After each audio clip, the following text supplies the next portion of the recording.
Hi friends, అందరూ ఎలా ఉన్నారు? నేనైతే చాలా బాగున్నాను ఫ్రెండ్స్.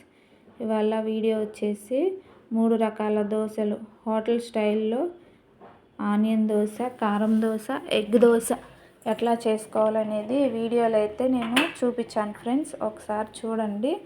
ఈ వీడియో కనుక నచ్చితే లైక్ చేయండి, షేర్ చేయండి, సబ్స్క్రైబ్ చేసుకోండి ఫ్రెండ్స్. మా ఛానల్ కొంచెం సపోర్ట్ చేయండి. ఫస్ట్ దోశ వచ్చేసి ఆనియన్ కారం దోశ.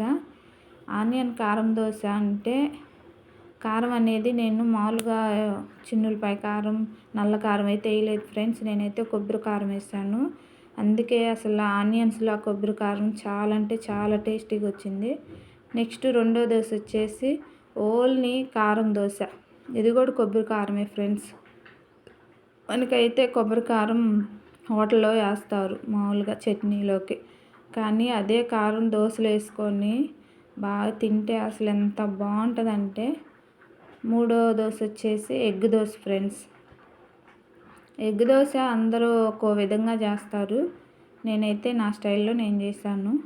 ఫస్ట్ ఎగ్ వేసి దాన్ని బాగా దోశ అంతా స్ప్రెడ్ చేసుకోవాలి. అట్లా చేసుకున్న తర్వాత ఆనియన్స్,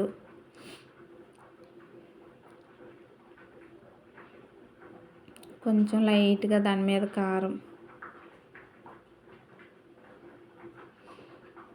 ఆ ఎగ్ దోశకి ఎప్పుడైనా ఆయిల్ బాగుండాలి ఫ్రెండ్స్. ఆయిల్ ఉంటేనే ఎగ్ స్మెల్ అనేది రాకుండా ఉండిద్ది.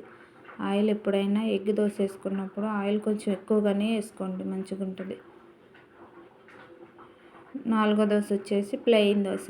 అంటే కొంచెం ఒక గరిటె పిండి ఉండిపోయింది, అందుకని ప్లెయిన్ దోశ అయితే వేసాను. అసలు ఎంత బాగున్నాయి అంటే దోశలు చాలా అంటే చాలా టేస్టీగా ఉన్నాయి ఫ్రెండ్స్. ఈ కలర్లో దోశలు రావాలంటే నేను ఏ విధంగా ప్రాసెస్ పప్పు నానబెట్టాను మీకు కావాలి అంటే వీడియో చేస్తాను, కామెంట్ పెట్టండి.